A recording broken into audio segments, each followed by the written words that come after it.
कल हम लोग स्ट्रेट लाइन पढ़े थे। तो स्ट्रेट लाइन के बाद का एक चैप्टर होता है प्लेन। प्लेन का मतलब होता है तल। तो 3 डायमेंशन में 3D में आपको स्ट्रेट लाइन और प्लेन दो चीज़ पढ़ना है। ऑब्जेक्टिव का पार्ट होता है, सब ऑब्जेक्टिव क्वेश्चन पूछा जाता है। लॉन्ग क्वेश्चन हम लोग NCERT में थोड़ा सा पढ़ लेंगे।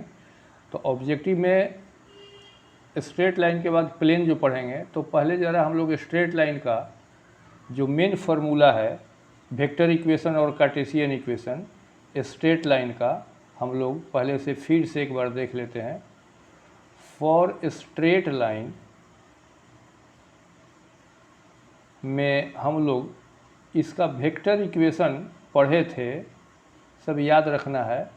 r बराबर r1 प्लस लैम्डा m पढ़े थे, जहाँ r1 होता था पासिंग थ्रू और m होता था पैरेलल। यही चीज़ हम स्ट्रेट लाइन में कार्टेशियन इक्वेशन में पढ़ते थे। तो वेक्टर इक्वेशन में हमारा इक्वेशन IJK के रूप में होता था, कार्टेशियन इक्वेशन में हमारा इक्वेशन XYZ के रूप में होगा।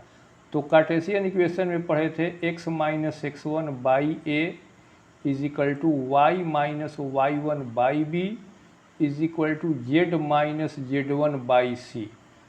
तो दोनों में सिमिलरिटी देख लीजिए, जो x1 y1 z1 था यही था r1, उसी को r1 कहते हैं IJK के रूप में। और जो m था पासिंग पैरेलल, वही आपका है डायरेक्शन रेशियो नीचे वाला ABC। तो दोनों का जो फॉर्म है ये अलग अलग हो जाता है, तो आपको इक्वेशन याद रखना है। अब हम लोग प्लेन के बारे में पढ़ते हैं। तो ये आपका पिछले चैप्टर का था। तो प्लेन में भी हमको वेक्टर इक्वेशन और कार्टेशियन इक्वेशन पढ़ना है। तो हम पहले आज चैप्टर में आपका कार्टेशियन इक्वेशन बताना है। तो आप सबसे पहले प्लेन का कार्टेशियन इक्वेशन के रूप में देख लीजिए। प्लेन का कार्टेशियन इक्वेशन आप याद रखेंगे, ये होता है AX plus BY plus CZ plus D is equal to 0। ये कार्टेशियन इक्वेशन ऑफ प्लेन है। ये Cartesian equation of plane, plane का मतलब तल। तो प्लेन का Cartesian equation AX plus BY plus CZ plus D बराबर 0, ये होता है 3 डायमेंशन में कार्टेशियन इक्वेशन ऑफ प्लेन। ये याद रखेंगे। XYZ के रूप में है, मतलब कार्टेशियन इक्वेशन ही होगा, जहाँ ABCD जो है वह प्योर अंक होता है। ABCD आपका कांस्टेंट होगा, अंक होगा ABCD। और XYZ जो कहते हैं वो रहेगा, ABCD अंक ही रहता है। तो हम इसी फॉर्मूला पर प्लेन का इक्वेशन निकालेंगे। जैसे पहला सवाल देख लीजिए। इस पर पहला सवाल, आपको प्लेन का इक्वेशन बताना है जो 3 बिंदु से होकर गुजरता है। तो कोई भी प्लेन जब 3 बिंदु से होकर गुजरेगा तो हमको इक्वेशन निकालना है। उसके लिए हम equation of plane passing through one बिंदु, पासिंग थ्रू वन पॉइंट, उसका इक्वेशन पहले लिखेंगे। देखिए क्वेश्चन ही लॉन्ग है, ये सब लॉन्ग क्वेश्चन होगा। क्वेश्चन लॉन्ग है, ज़रा सा समझिए। इक्वेशन ऑफ प्लेन थ्रू 3 बिंदु से गुजरना है, लेकिन हम सबसे पहले इसको एक बिंदु से गुजारेंगे। पहला बिंदु का नाम A है, जो कि 2, 2, -1। तो ये आपका पासिंग थ्रू है। 2, 2, -1 से गुजर रहा है, मतलब यह आपका है x1 y1 z1। तो equation of plane passing through one बिंदु हो जाएगा आपका A x माइनस x1 के जगह पर 2 plus B y minus y1 के जगह पर 2 प्लस C z माइनस z1 के जगह पर माइनस माइनस प्लस 1 हाँ ये हो जाएगा इज इक्वल टू 0। तो इक्वेशन ऑफ प्लेन जो आपका 3 बिंदु से गुजरता है, तो हम इसको सबसे पहले एक बिंदु से गुजार करके इसको यहीं पर हम रोक देंगे, इक्वेशन 1 बना देंगे। प्रोसेस स्टेप बाय स्टेप समझिएगा। अब तो ये इक्वेशन जो हुआ, ये पहला बिंदु से केवल क्रॉस किया। आपका प्लेन बी और सी दो बिंदु से और गुजरता है, तो हमारा प्लेन पर अगर यह बिंदु भी होगा तो यह बिंदु जो है हमारे इसी समीकरण ए को संतुष्ट करेगा। आप ये बात कह दीजिए, सिंस चूँकि यह गुजरता है through B and C, B और सी दो बिंदु से गुजरता है, बी और सी का कोऑर्डिनेट दिया हुआ है, तो बी और सी का यह कोऑर्डिनेट हमारे समीकरण एक को संतुष्ट करेगा। तो हम इसको देखिए एक्स वाई जेड के जगह पर बिंदु रखेंगे, ए एक्स के जगह पर 3 प्लस बी वाई के जगह पर 4 प्लस सी जेड के जगह पर 2 रखेंगे।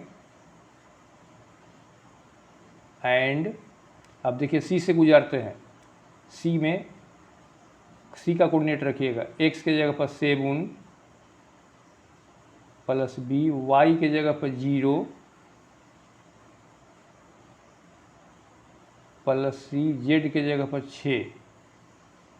यह दोनों बिंदु से हमने बी और सी से गुजार दिया। अब इसको छोटा कर लीजिए,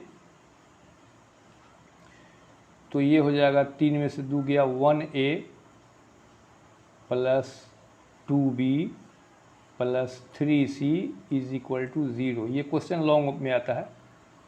5a प्लस माइनस माइनस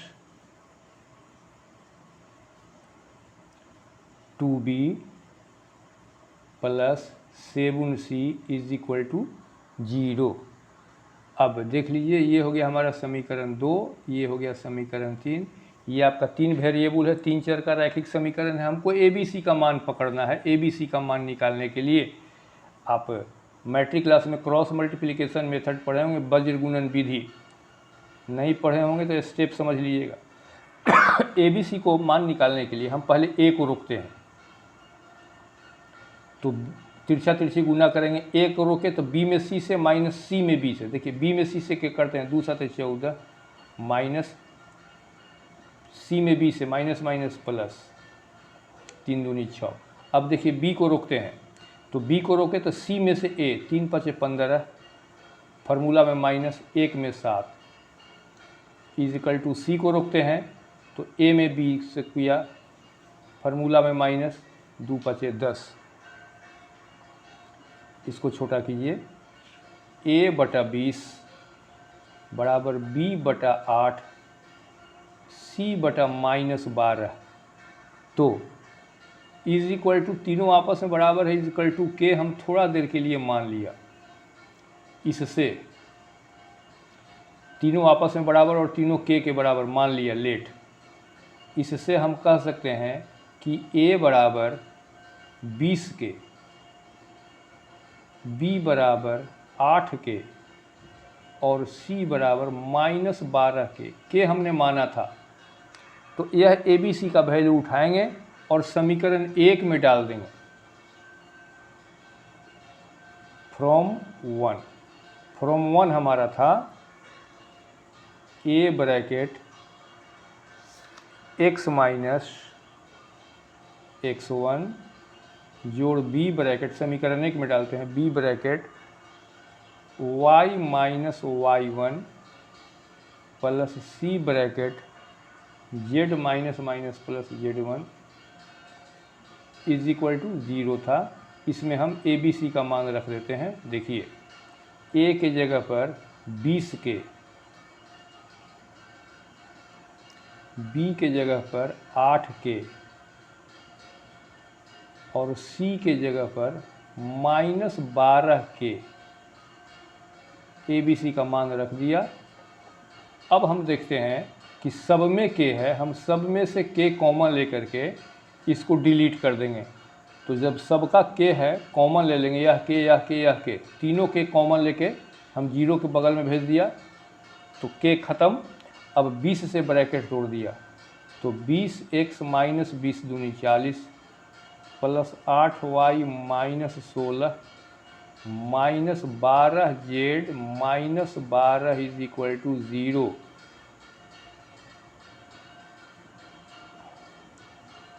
तो हो गया 20x प्लस 8y -12z और अंक जो है आपका 40 और 16 मिल के हो गया 56 और 12 मिल के हो गया 68। हम देख रहे हैं कि सब में अगर हम 4 कॉमन ले लेते हैं तो 4 पचे 20, 4 दूनी 8, 4 तिया 12 और 17 चौका 68 इजिकल टू 0। ये जो है हमारा कार्टेशियन इक्वेशन हो गया प्लेन का। आप फार्मूला से चेक कर लीजिए, कार्टेशियन इक्वेशन ऑफ प्लेन हमने बताया था ax plus by plus cz plus d is equal to 0। A के जगह पर 5 है, बी के जगह पर 2 है, सी के जगह पर -3 है, डी के जगह पर -17 है। तो हमारा equation of plane passing through एक बिंदु के जगह पर हमने पहले एक बिंदु से पास कराते हैं, उसी समीकरण में बी और सी का मान रख देते हैं। इसी आधार पर देखिए अगला सवाल, 3 बिंदु के जगह पर आपको कहता है कि आप बताइए कि चारों बिंदु कोप्लेनर है। कोप्लेनर मतलब एक ही तल पर, और हमको प्लेन का इक्वेशन दिखाना है। Equation of plane passing through one बिंदु, आपको पहले एक बिंदु से पास कराना है फ्रॉम ए से। ए का मतलब है 3 2 -5, पहला बिंदु से पास कराना है आपको। तो जब पहला बिंदु से पास कराएंगे सूत्र हो जाएगा A x minus x1 plus B y minus y1 plus C z minus minus plus z1 is equal to 0। ये हो गया समीकरण 1। तो हम क्वेश्चन नंबर 1 की तरह इसको बी और सी से पास कराएंगे, डी को रोकेंगे। डी का काम बाद में है, पहले बी और सी से पास कराइए। आप लिख दीजिए ये बात, चूँकि it passes through B and C, पहले 2 बिंदु से पास कराइए। तो 2 बिंदु से जब पास कराएंगे तो हमारा हो जाएगा, पहले बी से देखिए पास कराते हैं। ए एक्स वाई जेड की जगह पर रखेंगे, बी में आपका है -1 प्लस बी, वाई के जगह पर लेंगे 4 प्लस सी, जेड के जगह पर लेंगे -3, एक्स वाई जेड की जगह पर बी का बिंदु रख दिया। एंड अब देखिए सी से पास कराते हैं, ए एक्स वाई के जेड की जगह पर -3 प्लस बी, वाई के जगह पर लेंगे 8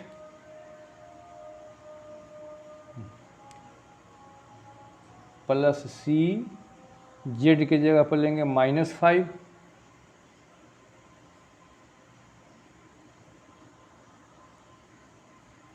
दोनों को इसको छोटा कर लीजिए। तो छोटा करेंगे तो ये आएगा -4a plus 2b plus 2c is equal to 0। ये हो गया हमारा समीकरण 2। और ये हो गया -6a plus 6b plus 0c is equal to 0। ये हो गया समीकरण 3। तो 3 चर का रैखिक समीकरण आप क्रॉस मल्टीप्लिकेशन मेथड से ए बी सी का मान निकालिएगा। देखिए कैसे निकालते हैं। ए को रोके तो बी में सी से, 2 में 0 माइनस 2 में 6 से। बी को रोके तो सी में ए से, -2 छक्का 12 फार्मूला में -4 में 0 से। सी को रोके 4 छक्का -24 फार्मूला में माइनस और माइनस प्लस 2 छक्का 12 आपस में बराबर है। ये इजिकल टू के मान लिया, के लेट। इसको छोटा करते हैं,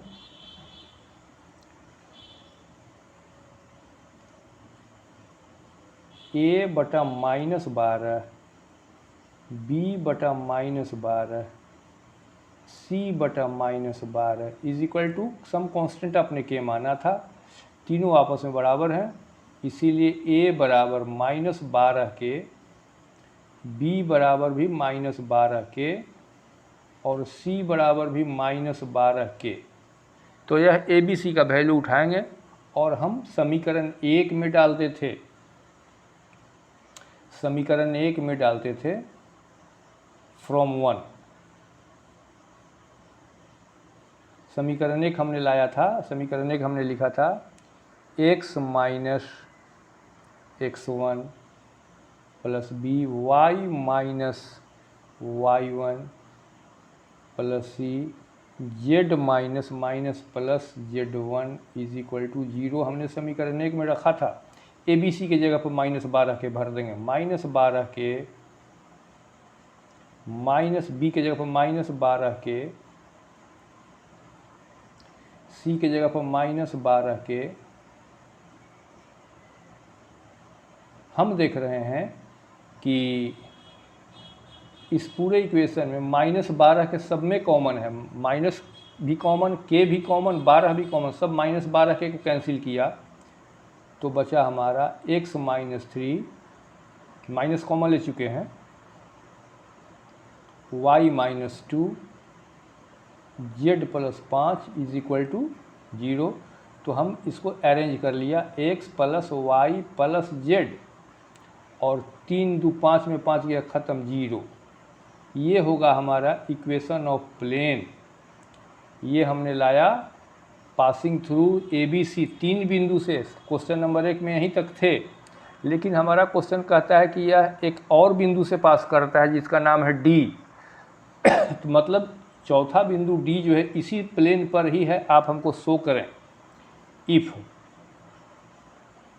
अगर डी स्थित है लाइज ऑन प्लेन, अगर चौथा बिंदु भी प्लेन पर होगा तो अतः यह प्लेन के इक्वेशन को संतुष्ट करेगा। संतुष्ट करना मतलब चौथा बिंदु एक्स वाई जेड के जगह पर रखना पड़ेगा। देखिए एक्स के जगह पर चौथा बिंदु -3 प्लस 2, वाई के जगह पर प्लस जेड के जगह पर 1 बराबर 0 आना चाहिए। 2 में से गया 3, 0 बराबर 0। कहने का मतलब कि यह सेटिस्फाई करता है, सेटिस्फाइज द प्लेन। चौथा बिंदु हमारे समीकरण 4 को संतुष्ट किया। सो इट इज़, चारों बिंदु एक ही प्लेन पर हैं, सो इट इज़ कोप्लेनर, समतलीय हैं, एक तल पर हैं। अगला सवाल, so that 4 points A B C D are coplanar. Same question है, एकदम क्वेश्चन नंबर 2 है, आप इसको अभ्यास करेंगे same as question number 2। Question number 4, write the equation of plane whose intercepts on the coordinate axis are 2, -4, 5 क्रमशः respectively. देखिए equation जो निकालना है प्लेन का, तो एक्स वाई जेड के रूप में तो निकालेंगे ही, हमको इंटरसेप्ट दिखाया है, इंटरसेप्ट दिया है। इंटरसेप्ट का मतलब एक्सिस का कटिंग। हमारा प्लेन एक्स एक्सिस को कहाँ काटा, वाई एक्सिस को कहाँ काटा, जेड को कहाँ काटा। एक्सिस का जो कटिंग होता है उसको इंटरसेप्ट कहते हैं, और स्ट्रेट लाइन को काटेगा तो उसको इंटरसेक्ट कहते हैं। तो हमारा इंटरसेप्ट है, मतलब एक्सिस को काटा, एक्स को 2 पर काटा, वाई को -z पर काटा और जेड को 5 पर काटा। तो इक्वेशन ऑफ प्लेन जो होता है इंटरसेप्ट फॉर्म में अलग होता है। ऑब्जेक्टिव क्वेश्चन इंपॉर्टेंट याद रखेंगे, equation of plane in intercept form, intercept form, intercept के रूप में मतलब एक्सिस को काटेगा, तो इक्वेशन आपका होगा, याद रखेंगे, x बटा ए, वाई बटा बी, जेड बटा सी इज इक्वल टू 1। ये एक्सिस को काटेगा, इंटरसेप्ट फॉर्म में प्लेन का इक्वेशन होता है, ये याद रखेंगे। तो हम इसी में इसका वैल्यू पुट कर देते हैं। देखिए x को यह प्लेन काटा है, x एक्सिस को रेस्पेक्टिवली है x/2 जो y/b, b के जगह -4 प्लस z/c, c को काटा है 5 पर। तो x बटा ए जो y बटा बी जो z बटा सी, तो यह a है, यह b है, यह c है। ये इंटरसेप्ट फॉर्म इक्वल टू 1। इसको छोटा कर दीजिए, x/2 plus minus minus y/4 z/5 is equal to 1। तो 2, 4, 5 का लघुत्तम निकाल लेंगे 20, इसको भिन्न का जोड़ घटाव कर देंगे,